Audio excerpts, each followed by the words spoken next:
நான் எப்படி அதை டு டூ லிஸ்ட்டை யூட்டிலைஸ் பண்ணிக்கிறேன் அப்படிங்கிறது தான் மாடலாக உங்களுக்கு காமிச்சிருக்கேன். ஸோ இது எப்படி ஃபில் பண்ணுறதுன்னு நான் சொல்கிறேன். அதுக்கு முன்னாடி ஒன்று புரிஞ்சுக்கணும். பெரிய பெரிய தொழிலதிபர்கள், பெரிய மார்க்கெட்டிங்கில் நேஷ்னல் மேனேஜராக இருக்கிறவங்க, ஒரு ஸ்டேட் மேனேஜராக இருக்கிறவங்க, உங்களோட பொசிஷன்லேருந்து சொல்கிறேன். உங்களுக்கு மேலே இருக்கிற அதிகாரிகள் எப்படி டைம் மேனேஜ்மெண்ட் பண்ணுறாங்க, பெரிய பெரிய அதிகாரிகள் இல்லை பெரிய தொழிலதிபர்கள் எப்படி டைம் மேனேஜ் பண்ணுறாங்க அப்படிங்கிறது தான் எல்லாருக்கும் இருக்கிறது. இந்த 24 ஹவர்ஸ் தான். இந்த 24 ஹவர்ஸை எப்படி நம்ம யூட்டிலைஸ் பண்ண போகிறோங்கிறது தான் ஒவ்வொருத்தரோட தனிப்பட்ட வளர்ச்சி. அப்போ இதை கம்பெனிக்கு கொடுக்குற ரிப்போர்ட்டாக இல்லாமல் என்னோடய தனிப்பட்ட வளர்ச்சிக்கான ரிப்போர்ட்டாக நீங்கள் பயன்படுத்துனீங்கன்னா ரொம்ப சிறப்பாக இருக்கும். ஸோ இந்த ரிப்போர்ட்டில் இந்த கையில் இருந்து பிரிண்ட் அவுட் இருந்தால் எடுத்து வச்சுக்கோங்க. இந்த சகோ டு டூ லிஸ்ட் அப்படிங்கிற ரிப்போர்ட்டில் ஃபஸ்ட்டு நேமுங்கிற இடத்துல உங்கள் பேரை எழுதிக்கங்க. என்னைக்கான ரிப்போர்ட், இன்றைக்கி டேட்டுனா இன்றைக்கி டேட்டுக்கான ரிப்போர்ட்னா இன்றைக்கி டேட் எழுதிக்கோங்க. இதில் 2 பார்ட் இருக்கும். திட்டமிடும் நேரம், இன்னொன்று செயல்பட்ட நேரம். இது 2க்கு வித்தியாசம் புரிஞ்சுக்கோங்க. மார்னிங் எந்திரிச்சு ஒரு 1 ஹவர் உட்காந்து இன்றைக்கி நாளை திட்டமிடுறது இது திட்டமிடும் நேரம். அடுத்து ஈவினிங் உங்கள் ஒர்க்கெல்லாம் முடிச்சுட்டு கடைசியாக இந்த செயல்பட்ட நேரத்தை திட்டமிட்டபடி செயல்பட்டு இருக்கிறோமா, இப்போ 5 மணிக்கு எந்திரிக்கணும்னா 5 மணிக்கு எந்திரிச்சிருக்குமா அப்படின்னு ஆக்சுவலாக என்ன பண்ணியிருக்கிறோம் அப்படிங்கிறத இங்கே மென்ஷன் பண்ணணும். அடுத்து பக்கத்தில் இருக்கிற இந்த ரவுண்டு என்னென்னா, நீங்கள் ஒரு விஷயம் பண்ணணும்னு நினைக்கிறீங்க. மார்னிங் எந்திரிச்சு வாக்கப் போகணும், இல்லை ஏதாவது புக் ரீடிங் பண்ணணும் அப்படிங்கிறத பண்ணணும்னு நினைக்கிறது அது பண்ணிட்டீங்களா அப்படிங்கிறது தான் இந்த டிக்கு. ஸோ அதுக்கான வேலை இருக்கும். நான் எந்திரிச்சு புக்கு படிக்கணும்னு இருக்கும். பட்டு நான் அந்த நேரத்தில் அதை தான் பண்ணியிருப்பேன். ஆனால் எதுக்காக அந்த செயல் பண்ணணும், அந்த செயல் முடிஞ்சிருச்சா இல்லை பெண்டிங் இருக்கா? பெண்டிங் இருந்தால் நீங்கள் பெண்டிங்னு எழுதலாம், இல்லைனா இன்ட்டு மார்க் போடலாம். முழுசாகவே பண்ணலை அப்படின்னா இன்ட்டு மார்க்கு, இல்லை பெண்டிங்னா பெண்டிங்னு எழுதலாம். உங்களோட ரிமார்க்ஸ் இதில் இப்படி தான் எழுதணும் அப்படின்லாம் இல்லை. இந்த ரவுண்டு கொடுத்துருக்கிறது இந்த டாஸ்க்கு நீங்கள் பண்ணியிருக்கீங்களா, எந்த அளவுக்கு பண்ணியிருக்கீங்க, முழுமையடைஞ்சிருச்சுன்னா அதை டிக் பண்ணிக்கோங்க. அடுத்து 5 மணிக்கு எந்திரிக்கணும்னு நான் முடிவு பண்ணுறேன், அது எந்திரிச்சிட்டேன், டிக். அவ்வளோதான். அதே மாதிரி 5:15 to 6 மணிக்கு நான் வாக்கிங் போகணுன்னு முடிவு பண்ணுறேன். அதே மாதிரி 5:15 to 6:15 நான் வாக்கிங் போகிறேன், அந்த டாஸ்க் கம்ப்ளீட்டட், டிக். இதே மாதிரி இங்கே நான் FB FR PKS அப்லோடுன்னு ஒரு விஷயத்தை பண்ணணும்னு நான் முடிவு பண்ணுறேன்.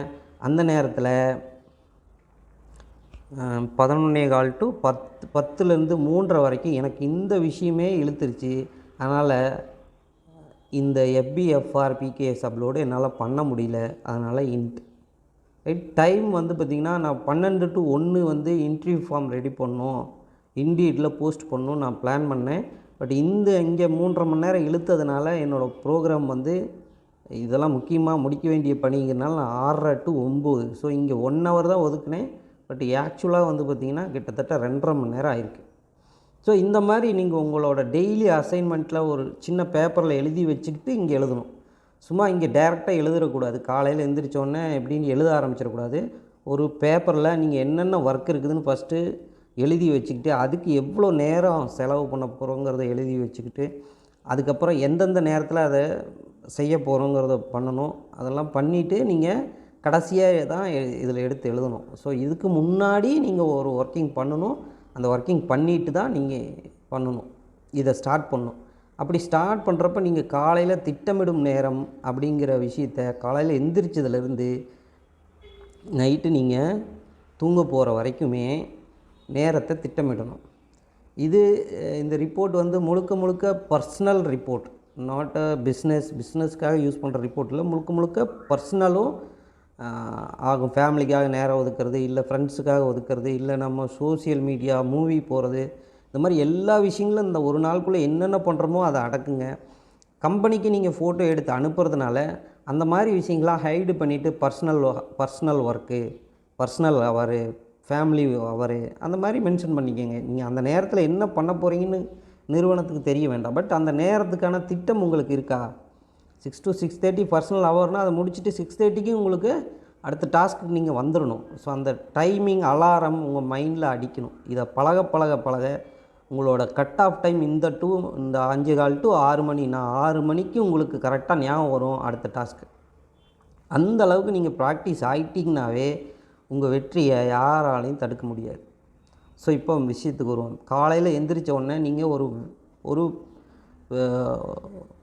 ஒரு ப்ளைன் பேப்பர்லேயோ ஒரு வேஸ்ட் ஷீட்லேயோ நீங்கள் ஏதோ ஒரு தனிப்பட்ட பேப்பரில் இன்றைக்கி என்னென்ன வேலைகள் இருக்குதுன்னு நீங்கள் ஃபஸ்ட்டு லிஸ்ட் அவுட் பண்ணிவிட்டு அதுக்கப்புறம் இந்த ரிப்போர்ட் எழுத ஆரம்பிக்கணும். எத்தனை மணிக்கு எந்திரிக்க போகிறேங்கிறத மஸ்ட்டு முடிவு பண்ணணும். எப்போ அப்போனா இந்த ரிப்போர்ட் எப்போ எழுதணும்? முந்தின நாள் ஈவினிங்கே எழுதணும். ஆனால் நீங்கள் போஸ்ட் பண்ண போகிறது அடுத்த நாள் காலையில் தான். எப்போ? எந்திரிச்ச பின்னாடி. ரைட்டா? முந்தின நாள் நைட்டே இதை பிளான் பண்ணணும். ஸோ நிறைய பேர் இப்போ இருக்கிற எக்ஸிஸ்டிங் எம்ப்ளாயி எல்லாமே காலையில் எந்திரிச்சு பிளான் பண்ணுறாங்க. தப்பு இல்லை, எந்திரிச்சதுலேருந்து நீங்கள் பிளான் பண்ணுங்கள். பட்டு மோரோவர் முடிஞ்ச அளவுக்கு நைட் எழுதுறது கொஞ்சம் நேரங்கள் நமக்கு கிடைக்கும். எழுதுறது ஃப்ரீயாக உட்காந்து பண்ணலாம். இல்லை நீங்கள் பக்காவாக எழுதணும் அப்படின்னா நான் மார்னிங் 1 hour இதுக்காகவே ஸ்பெண்ட் பண்ணுறேன்னா நீங்கள் மார்னிங் ஸ்பெண்ட் பண்ணுங்கள். ஸோ எந்திரிக்கிற நேரத்தை திட்டமிட்டு ஃப்ரெஷ்அப் ஆகிற நேரம், அதுக்கப்புறம் முக்கியமாக நீங்கள் மார்னிங் பிரேக்ஃபாஸ்ட்டு, லஞ்சு, முக்கியமான விஷயங்கள், தவிர்க்க முடியாத விஷயங்களை முதல்ல எழுதிடணும். ஏன்னா ஏற்கனவே ஒரு ஷீட்டில் நீங்கள் ஒர்க் பண்ணியிருப்பீங்க. இதுக்கு இவ்வளோ நேரம் ஆகும், இதுக்கு இவ்வளோ நேரம் ஆகும். அதுக்கு நேரத்தை ஒதுக்கிட்டு சாப்பிட்ற நேரம், டீ சாப்பிட்ற நேரம், இந்த நேரத்தை முதல்ல எழுதணும். எல்லாருமே கடகடன்னு எழுத ஆரம்பிச்சிடாதீங்க தயவுசெய்து. 5 to 5:15 எந்திரிக்க போகிறேன். அதுக்கப்புறம் 2 மணி நேரம் எனக்கு வேறு ஒர்க் இருக்குது. 2 மணி நேரம் முடிச்சுட்டு நான் அப்போ 2 டாஸ்க் இருக்குன்னா 2 காலம் விட்டுருங்க. 3வது காலத்தில் எத்தனை மணிக்கு சாப்பிட போகிறேன் அப்படிங்கிறத ஃபஸ்ட்டு ஃபில்லப் பண்ணிடணும். அதுக்கப்புறம் இடையில 2 டாஸ்க் இருந்தால் அதுக்கான கேப் விட்டுட்டு அதோட டீ பிரேக் எழுதுங்க. டீ சாப்பிட்ற பழக்கம் இருந்தால் டீ பிரேக் எழுதுங்க. லஞ்ச் பிரேக் எழுதுங்க. ஈவினிங் டீ சாப்பிட்ற பழக்கம் இருந்தால் டீ பிரேக் எழுதுங்க. இதை ஃபஸ்ட்டு ஃபில்லப் பண்ணுங்கள். ஏன்னா நம்ம பணி செய்கிறதே நல்ல ஆரோக்கியமாக சாப்பிட்றதுக்கு, ரிலாக்ஸேஷனாக இருக்கிறதுக்கு தான். ஸோ ஒரு வெஹிக்கிள் எடுத்துக்கிட்டோம்னா நீங்கள் யூஸ் பண்ணுற காரோ இல்லை பைக்கோ ஏதோ ஒன்று இருக்குது அப்படின்னா அது வேகமாக அதுக்கு பிரேக் ஏன் தேவைப்படுது? ஒரு வெஹிக்கிள் பைக்கோ இல்லை காரோ இருக்குன்னா அதுக்கு எதுக்கு பிரேக் தேவைப்படுது? பொதுவாக பிரேக் எதுக்கு தேவைப்படுதுன்னா சேஃப்டியாக போகிறதுக்கு. இந்த மாதிரி பல விஷயங்கள் இருந்தால் கூட மெயினாக பிரேக் ஏன் தேவைப்படுதுன்னா அந்த பிரேக் எந்த அளவுக்கு உங்களுக்கு ஒர்க் ஆகுதோ அந்த அளவுக்கு நீங்கள் வேகமாக பயணிக்கலாம் நம்பி. ஸோ எவ்வளோ வேகமாக பயணிக்கிறோமோ அந்த வேகம் எதன் அடிப்படையில் இருக்குதுன்னா உங்கள் வண்டியில் இருக்கிற பிரேக்கோட தன்மையை பொறுத்து தான். பிரேக் ரொம்ப கம்மியாக பிடிக்கிற வண்டியாக இருந்தால் நீங்கள் அவ்வளோ வேகமாக பயணிக்க முடியாது. பிரேக் ரொம்ப கப்புன்னு பிடிக்கிற வண்டிலையும் நீங்கள் அவ்வளோ வேகமாக பயணிக்க முடியாது. அப்போ சடன் பிரேக் அடித்தா வண்டி அப்செட் ஆகிறதுக்கு வாய்ப்பு இருக்குது. ஸோ அந்த பிரேக்கிங் சிஸ்டம் கரெக்டாக இருந்தால் மட்டும்தான் உங்களோட வேகம் துல்லியமாக இருக்கும்.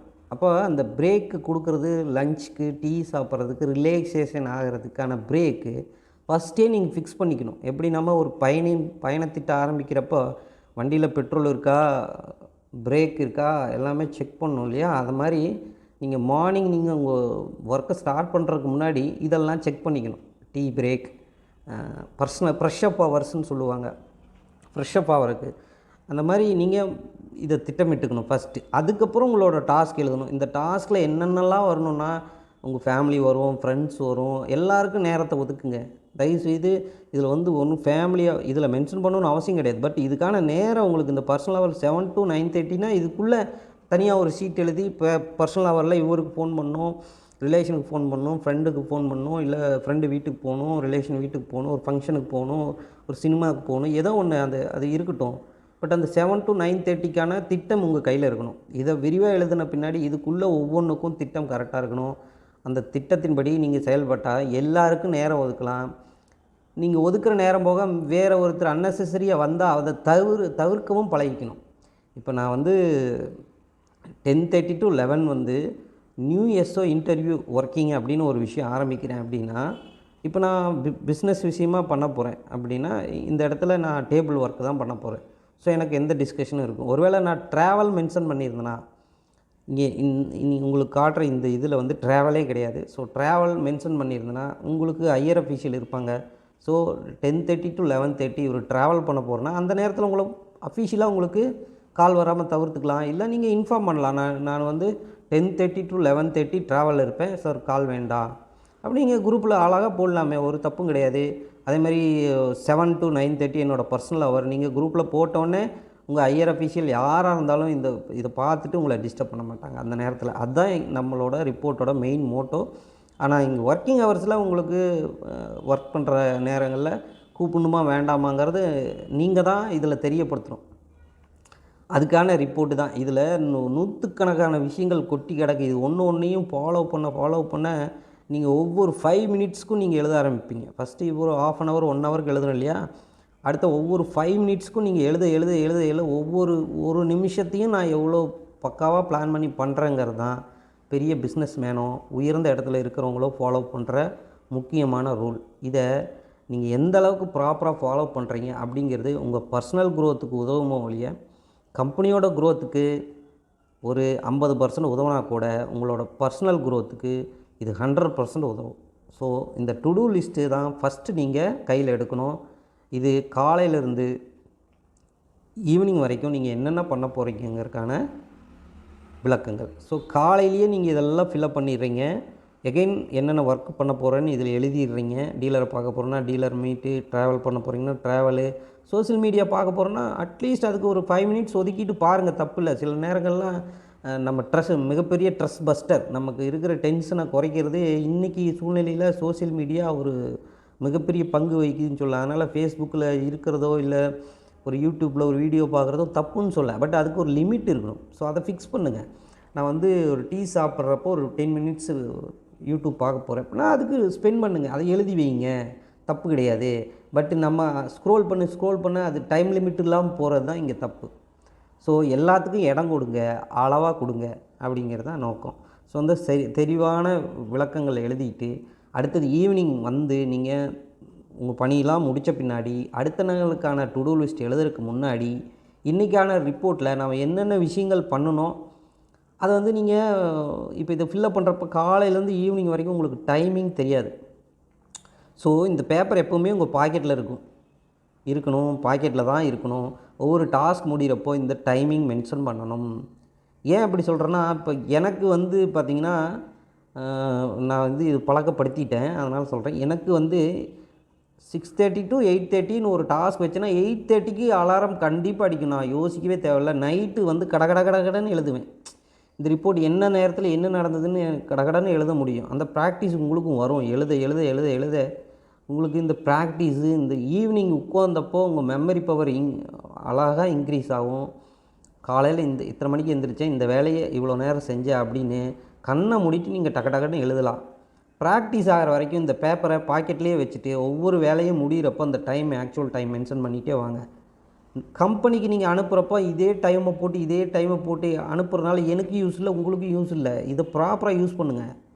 இதில் கம்பெனிக்கு என்ன தெரிய வரும்னா, நீங்கள் என்னென்ன வேலையில் செஞ்சிட்ருக்கீங்க, ஏதாவது மறந்துடுறீங்களா, உங்களுக்கு ஞாபகப்படுத்தணுமா அப்படிங்கிற மாதிரி பாசிட்டிவாக தான் நான் பார்ப்பேன்.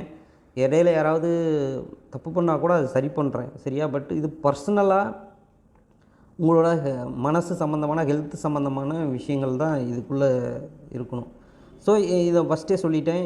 இது நைட்டு வந்து நீங்கள் முடிக்கிறப்போ எந்தெந்த டாஸ்க்கை எந்தெந்த நேரத்தில் முடிச்சிங்கன்னு இதில் நோட் பண்ணணும். இது நைட்டு தான் எனக்கு வர்ற ரிப்போர்ட்டில் வரணும். மார்னிங் ரிப்போர்ட்டில் என்ன பண்ண போகிறீங்கன்னு இதை வரைக்கும் ஃபில்லப் பண்ணி ஃபோட்டோ எடுத்து அனுப்பணும். ஈவினிங் வந்து இதை கம்ப்ளீட் பண்ணி எந்தெந்த டாஸ்க் முடிச்சிருக்கீங்கன்னு டிக் பண்ணிவிட்டு எனக்கு ஈவினிங் அனுப்பணும். இது வந்து கம்ப்ளீட்டாக ஈவினிங் அனுப்பணும், ரைட்டா? அடுத்து அப்படியே கீழே வந்தீங்கன்னா முக்கிய குறிப்புகள், நினைவூட்டல் அப்படின்னு இதில் விஷயங்கள் இருக்குது. அப்படி ஒவ்வொரு விஷயத்துக்கும் இப்போ ஆர்பிஎல் டிஸ்கஷன் போட்டிருக்கேன். Regional manager discussion 5 to 5:30. அப்போ அந்த டிஸ்கஷனில் நான் என்னென்ன பேச போகிறேன் அப்படிங்கிற மாதிரி முக்கியமான விஷயங்கள். சில விஷயங்கள் மறந்துடுவோம். நிறையா ஏதாவது ஃபோன் கால் வரும், ஏதாவது டிஸ்ட்ரப்ஷன் இருக்கும், ஏதாவது இருக்கும். ஸோ அப்போ நான் என்னென்ன இந்த டாஸ்க் சம்மந்தமாக முக்கியமான செயல்கள் ஏதாவது நான் வச்சுக்கணுமா, அப்போ பேசுகிறப்ப நான் எழுதி வச்சுக்கணும். ஒரு டீலரை பார்க்க போகிறேன், அவர்கிட்ட என்ன பேசணும்னு ஒரு 5 பாயிண்ட் எழுதி வச்சுக்கணும். அந்த மாதிரி பாயிண்ட்ஸ் இது காலியாக இருந்ததுன்னா இங்கே உங்கள் பிளானே இல்லைன்னு அர்த்தம். நான் இப்போ எழுதுறது கம்மி, இவ்வளோலாம் பத்தாது இடம். ஸோ முக்கியமான பாயிண்ட்ஸ் நீங்கள் எழுதணும். இதெல்லாம் பாயிண்ட் கம்மியாக இருந்ததுன்னா உங்கள் மண்டைகளில் ஒன்றுமே இல்லைன்னு அர்த்தம். ஸோ நினைவூட்டல் சின்ன சின்ன விஷயங்கள் வந்து ரிமைண்டிங் விஷயமா இருக்குது. இதுக்காக நேரம் ஒதுக்கணும்னு தேவையில்ல. பட்டு இந்த டாஸ்க்லேயே வராத விஷயங்கள் சின்ன சின்ன ஞாபகங்கள் அந்த மாதிரி ஏதாவது வச்சுக்கணுன்னா ஒரு கொரியர் அனுப்புறது, இதெல்லாம் வந்து இந்த டைம் ஃபார் பெண்டிங் ஒர்க்குன்னு இருக்குது இல்லையா, இந்த நேரம் கிடைச்சா நான் இந்த விஷயங்கள்லாம் பண்ணுவேன் அப்படின்னு எழுதி வைக்கிறதுக்கு. இந்த பாக்ஸ் பூராமே உங்களுக்கு எம்டி தான். நீங்கள் உங்களோட இந்த சம்மந்தமான விஷயங்களை எழுதணும். இதுக்கு நான் வந்து முக்கிய குறிப்புகள் நினைவூட்டல் வெறும் பேர் தான் வச்சுருக்கேன். பட் இங்கே என்ன வேணால் எழுதுங்க, காலியாக விடாதீங்க. அவ்வளோ விஷயம் இருக்குது எழுதுறதுக்கு. ஆனால் நமக்கு எழுதுறதுக்கு சோம்பேறித்தனம், எழுதி அதை ஃபாலோ பண்ணுறதுக்கு நமக்கே சோம்பேறித்தனம். ஸோ இந்த டு டூ லிஸ்ட்டை நீங்கள் எவ்வளோ ப்ராப்பராக யூஸ் பண்ணுறீங்களோ அவ்வளோக்கு அவ்வளோ உங்கள் பர்சனாலிட்டி டெவலப் ஆகும். ரைட்? ஸோ இந்த டு டூ லிஸ்ட்டு மார்னிங் எந்திரிச்சு திட்டமிடும் நேரத்தில் காலையிலேருந்து நைட் வரைக்கும் என்ன பண்ண போகிறீங்க அப்படிங்கிறத திட்டமிட்டு அதை எழுதி ஃபோட்டோ எடுத்து அனுப்பணும். அதே அன்றைக்கி நைட்டு வந்து அந்த திட்டத்தை செயல்படுத்தின நேரத்தை மென்ஷன் பண்ணி எந்தெந்த டாஸ்க் முடிச்சிருக்கீங்க அப்படிங்கிறத மென்ஷன் பண்ணி ஃபுல் ரிப்போர்ட்டை ஃபோட்டோ எடுத்து குரூப்பில் மென்ஷன் பண்ணணும். ஸோ இது ரிப்போர்ட் நம்பர் 1.